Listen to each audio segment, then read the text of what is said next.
Hi guys, welcome back to the channel. I'm Office Bloke Daz. I'm Office Bloke Mike. Just two of us here today. Indeed. But one thing I'm going to tell you, if Patreon's your thing, check out the link in the description below. There's absolutely loads of stuff on there. Starts at a bargain price. Just no, £1.50 a month. Yeah, we just started season 2 of Tyres. We have indeed, which is absolutely hysterical. Curb Your Enthusiasm, which is absolutely hysterical. The last one was probably the funniest one, wasn't it? I think it was the funniest one I've ever seen. It was so good. Yeah, we're on season 2 on that, so get over there. We've got Sopranos on there. We've got absolutely loads and loads Family of stuff Guy, on there. US Office. Yeah. Tons. Get over there and check it out and see what you think. Yeah. Everyday habits that are actually signs of high intelligence. We both must do loads of these, Mike. I'm sure we would do, yeah. In fact, not all of them, I would guess. I reckon we do none. Should we get into it? If it involves scratching your arse and picking your nose, then we're right up there. Sitting around all day criticising people. On the park bench. Exactly. Yeah. Let's go. Let's get right into it. Number 9. Messy desk, brilliant mind. Your desk looks like a tornado hit it. Papers everywhere. Old coffee cups. Maybe even a banana peel. That chaos might actually indicate a sharp mind. Albert Einstein's desk was famously messy. He questioned what an empty desk signified, if a cluttered one meant a cluttered mind. Mark Twain and Steve Jobs also worked in chaos. Scientists at the University of Minnesota found people in messy rooms came up with more creative and interesting ideas for ping-pong balls than those in neat rooms. Tidy spaces encourage playing it safe, but messy spaces free our minds from conventional thinking. Surrounded by clutter, your eyes take in random objects, and your brain makes weird connections. A stapler next to a dolphin book, and your brain invents something new. A perfectly organized space is calming, but boring for your brain, lacking unexpected sparks for new ideas. When focused on big ideas, organizing isn't a priority. Your brain is too busy connecting dots nobody else sees, solving problems instead of color coordinating files. This doesn't mean all smart people are messy. Some love organization, but if you're comfortable in chaos, your brain might be wired differently, okay with breaking from the norm where the best ideas often come from. Your mess isn't laziness. It's your brain prioritizing innovation. Number 8. Dark humor. We both got relatively tidy desks, haven't we? Yeah, I mean, it depends if you have to be creative in your job, I suppose, doesn't it? I mean, I don't particularly have to be creative. Well, I think you do. Well, to a certain extent, but a lot of it's sort of like fairly sort of like how can Basic, I put it? like organised. Yeah, I would say, yeah. Yeah. It's uniformed. And you know, sometimes you just need information. You need the information there. You need to know where it is and how you can access it, sort of thing. If you've got a messy desk, then you might not be able to find it, so it might sort of inhibit you being able to do your job. So yeah, your role. I think it just depends. Yeah, your role definitely needs organisation. It's got to be structured, really, is it? And quite organised, really, to be able to do it, efficiently and do it well. Anyway, that's what I think. But Brain power. Chuckling at jokes that make others wince doesn't mean you're a bad person. Science suggests your brain is performing impressive mental acrobatics. Dark humor pokes fun at serious, taboo, or tragic subjects. Understanding it isn't straightforward. A study showed participants dark humor cartoons, like one in a morgue where a doctor lifts a sheet, and a woman remarks, "Yes, that's my husband, by the way. Which washing powder did you use to get that so white?" People who understood and enjoyed these jokes scored higher on intelligence tests and lower on aggression, reporting better moods. This isn't about being callous. It suggests complex brain processing. To get a dark joke, your brain juggles multiple meanings, processes the literal situation, recognizes the dark element, then performs a mental shift. It reinterprets the morbid situation in an unexpected, playful way to find humor. Recognizing the clash between serious subject and lighthearted treatment, your brain acts like a sophisticated comedian, taking a bleak topic, dissecting it, and finding an ironic angle. This requires higher cognitive ability to play with ideas, abstract, and emotionally distance yourself to appreciate the joke's cleverness. You're laughing at the ingenious twist on tragedy. Finding humor in the macabre might mean your brain enjoys a complex puzzle and has the power to solve it, seeing absurdity in life's darker corners. Number 7. Worry.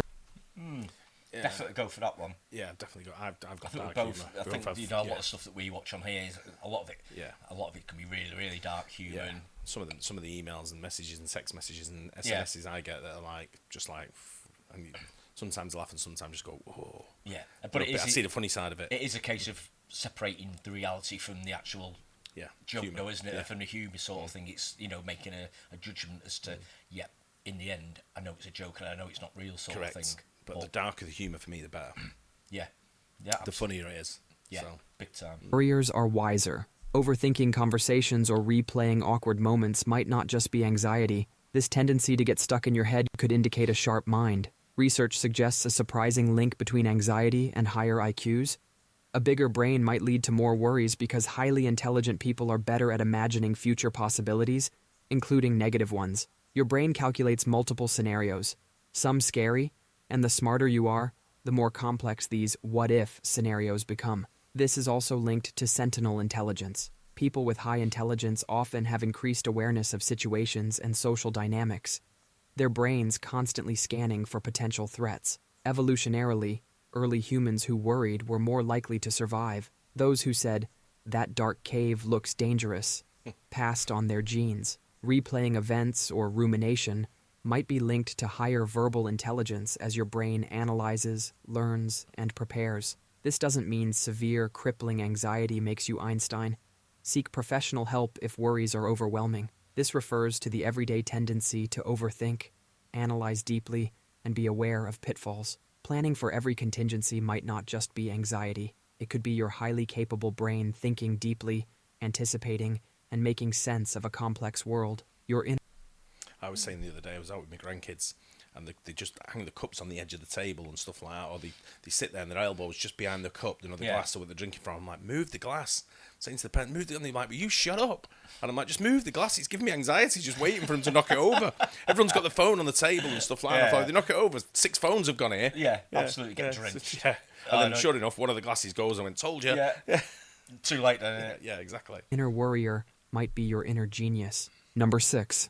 Doodling unlocks brains. In a long meeting, your pen wanders, creating swirls. Your boss might think you're not paying attention, but those mindless scribbles could be a secret weapon your brain uses to stay focused. A sign it's pretty smart. Science shows doodling isn't just for kids. Psychologist Jackie Andrade had people listen to a dull voicemail. Half doodled, the other half just listened. The doodlers recalled 29% more information. Wow. Doodling stops your brain from full-blown daydreaming. When bored, your mind plans weekends, taking up brain power. Doodling is low stakes, giving your brain enough focus to prevent wandering, but not so much that it distracts. It's like giving a restless toddler a simple toy. Author Suni Brown says doodling is a powerful thinking tool, helping process information on visual, kinesthetic, and auditory levels. Interesting. Gaynor was gonna. I doodle a lot when I'm on conference calls or meetings. I just sit there and draw anything from an arrow to a cup of tea to anything. Just draw stuff like a mountain range. Yeah. And Gaynor said I'm going to send it off to be analysed by a psychoanalyst. I said no, don't. I don't want to know the results. You might want to, not want to hear the answer. Messy lines work. The act itself counts, especially for minds that wander. Doodling is a crucial self-regulation tool. If you scribble during long talks, don't feel guilty. Your brain might be intelligently finding a way to stay engaged, absorb information, and keep daydreams at bay, showing it's actively working even when it looks like it's goofing off. Number 5. Night owls rule. Society praises morning larks, but staying up late might actually be linked to higher intelligence. While body clocks differ, research suggests night owls might have a cognitive edge. A study found evening adolescents tend to act independently, non-conforming, resisting traditional standards, and are often creative. For most of human history, sunlight dictated activity. Being active when it's dark could be a newer evolutionary trait. As some scientists argue, intelligent individuals are drawn to novel behaviors, and staying up late is novel. Sleep expert Professor Jim Horn found evening types often lean towards being extroverted creative types like poets, artists, and inventors. He suggested night owls might excel at cryptic crosswords, while morning types are better at straightforward logical puzzles. Their brains wired for different problem solving. Another study on medical students found they were more frequently evening types, with eveningness positively correlated with intelligence. This could be because the quiet, distraction-free night hours provide a perfect environment for deep thinking, or perhaps it's that non-conformist streak where intelligent people forge their own paths. Not every night owl is a genius, but your preference for late nights might be more than a habit. What time do you go to bed? Half 11, 12. roundabout Yeah. normally. Yeah, Yeah, I'd I'm say about the same. on average. Yeah, about the same. Something like 11:30 to 12:30. Yeah. Sometimes late, maybe 1 o'clock on a weekend. I didn't know it was a thing with like morning, nighttime people. To be No. honest, No, never I've even never thought occurred to about me. it. No, same. Just that I just prefer to stay up a bit later and getting up a bit later. Same. If anything, I'm Yeah. not sort of like an early bird. No, me neither. So, I get up just- at 8 in the morning. Yeah, probably the same. Yeah, 8, half 8, depends. yeah, yeah. I'm not in but, any rush to get up. No, I'm not. I'd rather stay up. I'd rather work later in the day. Yeah, but get up I'd rather stay up a bit later and stay in bed Yeah, a bit later in the exactly. morning. Yeah. Definitely. It could be a nod to a unique way your intelligent brain operates. If your best ideas come when the world is asleep, you might be tapping into that night owl's edge. Number 4. Self-talk superpowers. Muttering solutions or having silent conversations in your head might indicate a sharp mind. This habit, self-talk, isn't random brain noise.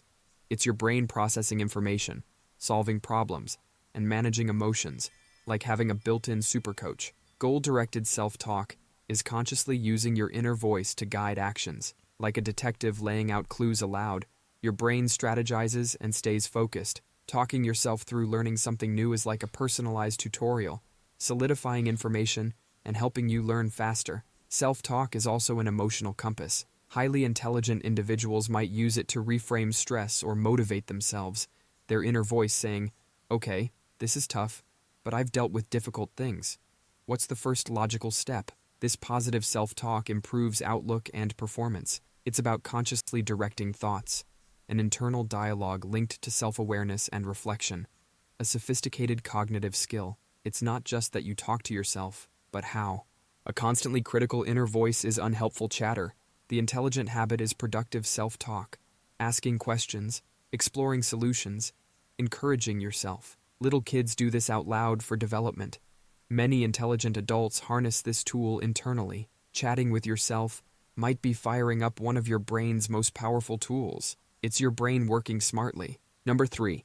Smart laziness wins. Being called lazy for finding the quickest way to finish a task might indicate a sharp mind. This isn't about being a couch potato, but strategic laziness, a clever way your brain conserves energy and maximizes efficiency. Bill Gates famously said he chooses a lazy person for a hard job because they'll find an easy way to do it, meaning someone smart enough for the most efficient solution. This laziness requires insight, creativity, and problem solving, all hallmarks of intelligence. German General Kurt von Hammerstein-Eckward said clever and lazy officers were destined for highest leadership. They had the intellectual clarity to see what mattered, and the laziness to find the simplest way to achieve goals.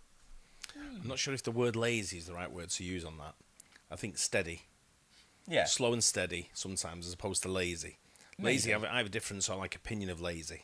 Somebody lazy, somebody doesn't want to do it.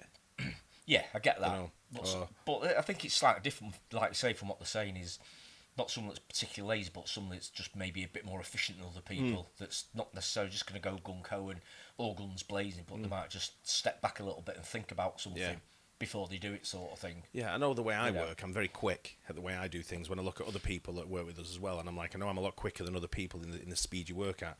Yeah. But I think that's just like the way I think about certain things. It's the way they think about it. It's two very different things. So the speed's there, so we get to the same result. Yeah. But it doesn't. I don't think there's any kind of higher intelligence between the two of us. It's like you're cutting out things that you don't particularly need, though, and just getting to like the crux of the situation. Going right, we can go bang bang and sort of get it done. Where other people going dee dee dee dee dee. Yeah, and sometimes still gets to maybe the same conclusion, but you know. Yeah. When people send an email to me and I reply very quickly, then it takes them 2 days to come back, and I'm like, why did you fucking tell me it was urgent? And then I've done all that rapidly, and then it took you 2 days to even reply. You know, I'm like, Got the same level. yeah, Come on. exactly. Speed it Come up on, a little everyone. bit. Yeah, speed it up. Science backs this. A 2015 study found people who enjoy thinking tend to be less physically active. Big thinkers are happy sitting still, lost in thought, possibly figuring out how to automate chores. Your brain is wired to conserve energy. That urge for a shortcut isn't a character flaw, but your intelligent brain seeking the optimal path. There's a difference between strategically simplifying tasks and avoiding responsibility. But if you're constantly making things more efficient, your laziness might be your genius. Number 2. Smart rebels break norms. Feeling a rule doesn't make sense, or wondering why everyone does something a certain way even if it seems dumb, means your brain might be poking at the status quo, a hallmark of high intelligence. True innovation rarely comes from blindly following. It comes from someone seeing what everyone knows and thinking, but why? Or what if we did the opposite? These are original thinkers. Organizational psychologist Adam Grant says many original thinkers are big procrastinators that delay giving their minds time for more creative ideas. Society often dislikes its norms questioned. Dr. Ignaz Semmelweis in the 1840s saw women dying from childbed fever at 5 times the rate in doctor-run clinics versus midwife clinics. He realized doctors went from autopsies to deliveries without washing hands. His hand-washing solution plummeted death rates by 90%. The medical community, attached to their clean gentleman's hands norm, ridiculed him. Years later, germ theory proved him right. Questioning norms means your brain actively processes the world, spotting inconsistencies, recognizing patterns, and imagining different realities. It's the ability to think, this could be better. Highly intelligent people want to understand why things are, and if there's no good reason, they consider changing them. It's not just breaking rules for fun, but a desire to improve, solve, and understand. If you constantly ask why, or think there has to be a better way, that might be your highly intelligent rebel brain. Your crazy idea might be the next breakthrough. Number 1. Brains decode clues. You spot your friend in a crowd by their walk. You know what your mom's about to say. That's not magic. It's your brain being a detective. Scientists call this pattern recognition, your brain's superpower. It constantly scans for hidden connections and clues, like a code-breaking machine. You hear 3 notes and know the song, perhaps even where you first heard it. You understand someone with a thick accent, because your brain fills gaps based on learned language patterns. You might tell when someone's lying by tiny voice changes, or know a friend is upset despite their smile, decoding emotional patterns most miss. This pattern spotting ability makes humans smart. Your brain takes in a massive flood of information every second, sorting through chaos to find important stuff, connecting new information to what you know. That's how you learn new skills fast and solve new problems. It's behind aha moments. Our ancestors needed this to survive. Recognizing dangerous tracks or safe plants. Your brain is so obsessed with patterns, it sometimes sees them where they aren't, like faces in clouds. Leonardo da Vinci said, "To recognize a pattern is to gain insight, to see beyond the surface and uncover the hidden connections that lie beneath." If you're always connecting random topics, figure out gadgets without instructions, or get gut feelings that turn out right, that's your pattern recognition working overtime. Your brain constantly decoding the world. And that's a massive sign of high intelligence. That's all for today. I'll be... I like them. Very good. Yeah, they were all interesting. Yeah, Some of them I associate with, not all of them. Yeah, same here, yeah. There's quite stuff I do. Doesn't mean it gives me any kind of higher intelligence, but It's I very take it. It's very clever stuff. I like the way they sort of like explain everything and sort of lay it out, and you think, yeah, I get that. You know, there's some things that you can definitely sort of like, correspond Associate to, with sort of thing. The decoding thing of the brain, the last one there, number 1. Yeah. It's definitely something that probably most people use. I think they said something pretty much along those lines about, is it the facial recognitions and the cognitive sort of like things in your brain and stuff like that, and sussing out people's moods and stuff like knowing when they're lying, when they're not lying, and this, that, and the other. Just very subtle differences in things. Yeah, I think it's something we all use that though. I think so, yeah. But again, it's subconscious, isn't it? Yeah. That you do without even thinking about it. But it's when it's sort of like explained as to what's happening on these videos. So it's interesting stuff. It's a good channel. It really I like is. the channel. I like stuff like so. It's just very. It's like almost like you can have a debate over a lot of the stuff. Yeah. Something you could bring up in a pub debate where you're talking amongst your mates and you sort of like saying, "Well, what about this?" And then everyone's got a difference of opinion on it. Yeah. Because that's how the brain works, isn't it? Absolutely, Sort of thing. yeah. Of course it is, yeah. But it's interesting stuff, that. Let us know in the comments if you use any of them habits. Yeah. Because I think it's pretty common, all of them. I think they are all pretty common. I think a lot of them probably are, actually. Yeah, without a doubt. Yeah, I'm not sure on the messy desk, and all that kind of stuff. I'm not sure how that I works. can sort of see the way they're going on that, where they think it's a bit creative, having a load of information around and stuff like that. But I think it just depends what you're doing with a messy desk, what you actually need from it. Yeah, I mean, mine's cluttered, but like I say, stapler, pen, ruler, calculator, computer, things like that. It's just knowing where everything is. As far as I'm concerned, I like to know where the information is that I need. If it's all cluttered and stuff like that, then I'd be just searching around for it. Yeah. So I know if I've seen it, if I've seen something on my desk or in a tray or in it, even like when we go to the warehouse, if you see something that's been on a shelf, I'll know where it is. Yeah. I'll find it. It's sort of in there. It's in there, locked in. Right, well, you just got to rewind back, haven't you? Yeah, yeah. Enjoyed it though. Yeah, so did I. Yeah. Hope you guys enjoyed it as well. Don't forget to like and subscribe, and we'll see you on the next one. Cheers. Cheers.